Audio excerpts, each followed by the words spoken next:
All right. So today I want to talk to you about invalidating your wife and the ways that you are likely doing this without even realizing it. And this was inspired by a new client that just came on whose main issue was his wife kept saying, "You invalidate me. You don't validate me," actually, is what she says.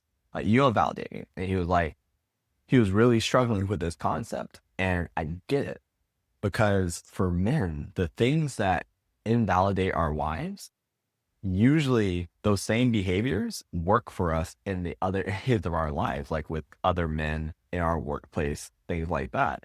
Like, it works. So it's hard to take something that's worked for us in so many areas in so many ways and then do something different with our wives. But once you realize it and fully understand how this works, it becomes much easier. You become more aware and you can start correcting this behavior.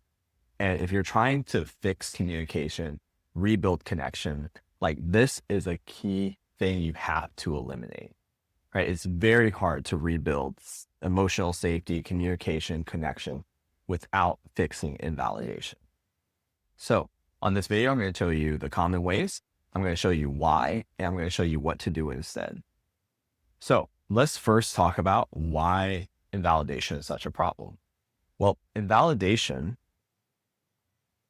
does three things that you do not want to have happen, right? The first one is it kills connection.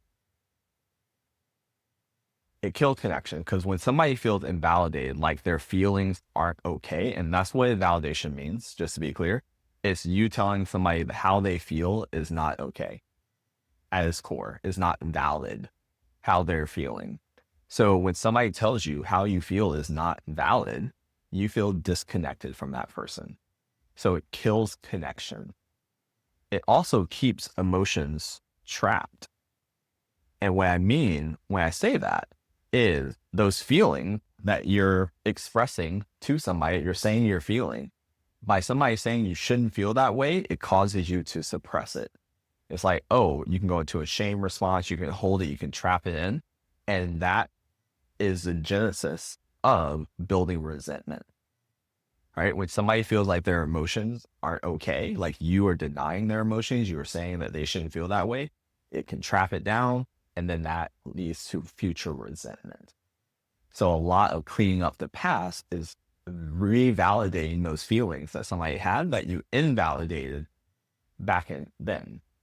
So that's actually kind of the core mechanisms that I show my clients to, like, clear out resentment. So it keeps emotions trapped, and it also sends her away, typically to somebody else, because we want to feel good. Okay, we don't want to be trapped with these emotions, these pain, this suffering. So when somebody is consistently invalidating us, we seek validation elsewhere. And sometimes it's in relatively harmless places like our family, our friends. Other times it's in very harmful places like other men, right? Or toxic friends or things like that. And we wonder why she goes these places, and we're setting up the stage for her to do it, right? I'm not justifying, I'm not condoning it, but we're definitely setting up an environment that breeds that type of behavior. Obviously, she's an adult, she makes her own decisions, but it's a thing nonetheless. So let's talk about what this actually looks like and the common ways. So the first one you probably heard many times before, it's a very common one, right? And it's fixing. So what this looks like is she brings you a problem that she's feeling some sort of way, typically negatively about. She's bringing you that problem, and your first response is, let's go fix it. Here's how to fix it. This is what you should go do. Why is this invalidating? Well, it's invalidating for a couple of reasons. One is saying you're dumb. You're calling your wife dumb. You're essentially saying in that moment that she's not smart enough to figure this problem out for herself. And that's just not true. And the same thing goes for you. Typically, when we bring problems to other people, unless it's somebody like we're paying to solve a problem, we're doing it when we already know what we want to do. Some part of us knows. We just want to know, like, feel that it's okay, that this problem, the way we're feeling about this problem is okay. We're really seeking validation. So you do this just as much as she does. And by just immediately going to fixing it, you're sub-communicating to her that you're not smart enough to take care of this. So let me do it for you. Right now, it's different. She actually brings you a problem that says, hey, can you help me with this? But if she's just sharing it with you, which is going to be the majority of the time, coming back with fixing is invalidating. It's invalidating her intelligence, and it's invalidating, it's not meeting her where she needs you first. Now, what you might find happens is after fixing it, or not, sorry, after talking to her about it and validating those feelings and saying like, hey, yeah, it makes sense that you're struggling with this problem, she may then ask your opinion on what you think she should do. Now, a Jedi trick is when she does this, is flip her around. It's like, well, maybe I have some ideas, but I mean, you're smart. So like, what do you want to do with it first? Like, let me hear where your thoughts are at. So now you're double validating, right? So it's not just like, hey, your feelings matter, but it's now also, I think you're smart. I think you can figure this out. And if for some reason you can't, then I will help you. A little Jedi trick right there. All right. Next, we have logic to emotions. What do I mean when I say logic to emotions? So she comes to you and she's like, hey, I'm really hurting because I felt like you ignored me today. I felt like you weren't there for me today. And where's your mind go? Immediately, you're thinking about all the ways that you were there for her, all the things that you were busy about, all the reasons why you didn't do those things that she was saying she needed. And what's really happening in that moment, because now you're going to share from that place, and it's usually going to come across as defensive, all those types of things. But what's really happening is she's telling you how she feels about something. What you're doing is now going to your mind and thinking, okay, well, you only feel this way because you believe these things. You believe these facts are facts.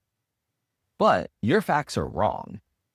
So let me give you the real facts so you won't have to feel that way anymore. So we're trying to help her, but we're trying to help her by correcting her facts, by saying your facts are wrong, these facts are right. Here you go, so you won't feel that way.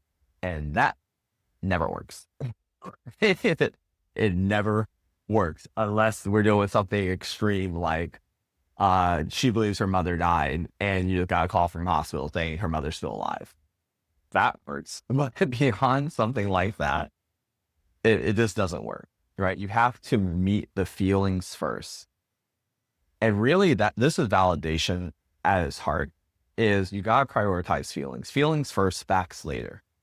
Feelings first, facts later. If you can just remember, meet her feelings first, then worry about the facts. One, you typically won't have to deal with the facts, but two, you'll short circuit most invalidating behavior. Just FYI there.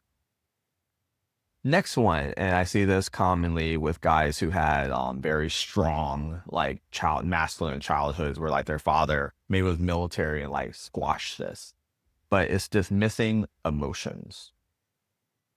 So where the one before was all about bringing logic to the emotions, like you're validating by trying to say her facts are wrong. If you have these facts, you change it. This one is just saying you shouldn't be feeling anything at all anyways, right? Why are you feeling this? That's dumb, right? You're minimizing and dismissing her emotions and saying you should not have those in the first place. And when somebody tells us the way we're feeling should not be happening, as men, a lot of times we grow up with it. The classic one is like, don't cry, boys don't cry. But what does that do?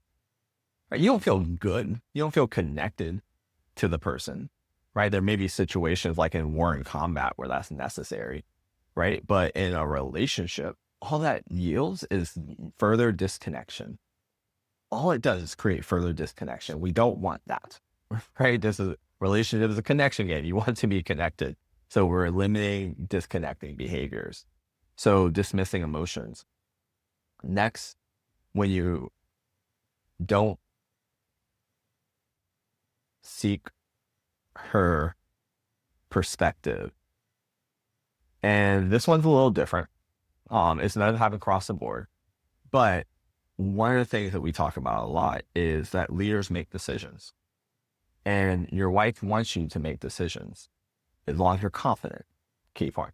But assuming you're confident, she wants you to make decisions. She wants you to take that mental load off of her.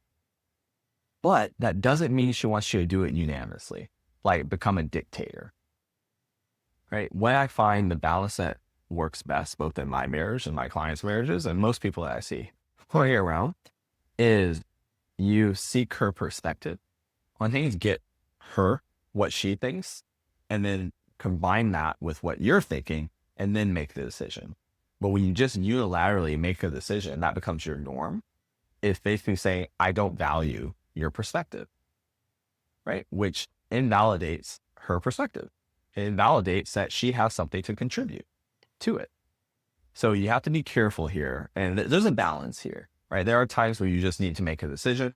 There are other times where you come to her. A very simple one is like me and my wife go on a date night every week, right? There are times where I just know, like, hey, this is where we're going to go. I don't want you to have to think about it. I just want you to be able to show up.